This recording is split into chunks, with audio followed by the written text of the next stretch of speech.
সেনাবাহিনী বলতেছে দেশের সার্বভৌমত্ব রক্ষাতে 250 ক্যাম্প দরকার। আমার কথা হচ্ছে প্রয়োজনে 500 ক্যাম্প দেওয়া লাগবে সরকারের, তারপরও বাংলাদেশের 1 ইঞ্চি মাটি ছাড় দেওয়া হবে না।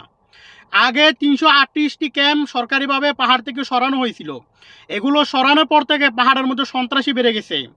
এই যে শান্তি বাহিনী আছে, তাদের অনেকগুলো সংগঠন আছে, এদের দলের নাম শান্তি, কিন্তু অশান্তির মূল হচ্ছে এরাই পুরো সন্ত্রাসবাদ সব কিছু এখানে করতেছে, চাঁদাবাদি, ডাকাতি, লুটপাট। যারা সাধারণ বাঙালি আছে তাদেরকে প্রতিনিয়ত নির্যাতন করতেছে। যারা ওখানে বসবাস করে তারা জানে। এই যে পাহাড়ের মধ্যে দেখেন এনজিওগুলো ঘোরাঘুরি করে চিকিৎসার নামে, সেবার নামে বিভিন্ন এনজিও ঘোরাঘুরি করে। এগুলার কাজ হচ্ছে, মূল কাজ হচ্ছে এই যে ভারত, এই যে মায়ানমার, এদের থেকে টাকা খেয়ে আমাদের দেশের মধ্যে ষড়যন্ত্র লিপ্ত হওয়া। এদের মাধ্যমে এই যে পাহাড়ের মধ্যে 4-5টা সংগঠন আছে, সন্ত্রাসী সংগঠন, এদেরকে টাকা খাইয়ে পাহাড়ের মধ্যে অশান্তি সৃষ্টি করা।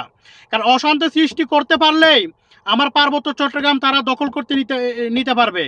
পার্বত্য চট্টগ্রাম দখল নিতে পারলে তারপর পুরো চট্টগ্রামটা নিবে। এভাবে করে আমার বাংলাদেশটার ধ্বংস করার চিন্তা করতেছে। তাই সরকারকে অনুরোধ করব, শুধু 250 ক্যাম্প কেন, প্রয়োজন 500 ক্যাম্পের ব্যবস্থা করেন তাদের জন্য।